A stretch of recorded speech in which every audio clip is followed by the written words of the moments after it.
Hey, in this video, we're going to discuss Spring projects. So what exactly are Spring projects? Well, these are just additional Spring modules that are built on top of the core framework. So think of them as simply add-ons. You only use what you need. So they have projects here for Spring Cloud and Spring Data. So Cloud for doing cloud development, Data for database integration. They also have Spring Batch for creating batch processes, Spring Security for securing your application. And then also if you're doing some Android development, you can use Spring for Android.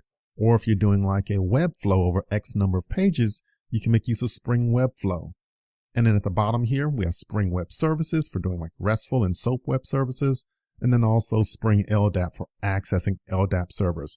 And this is only a small sprinkling of what's out there. So, the Spring community, they're very active, very vibrant, and they're creating all these additional projects that you can use in your application if needed. But again, these are all optional. But the best place to get information on these projects here is simply by going to Spring's website, spring.io, like I mentioned in the previous video. So at spring.io, you can select the option here for projects, and then it'll give you some of the projects here that are available online. So there's Spring Boot, which is one that's really popular right now. And each one of these projects or tabs here, you can simply click on it and go and get more details. But here they simply give you a nice little one-line or two-line blurb as far as what the project's about. Spring Social, this is a really good one here. This allows you to create Spring apps that communicate with Facebook, Twitter, and LinkedIn. And the number 4 in the corner means that there's more stuff behind it.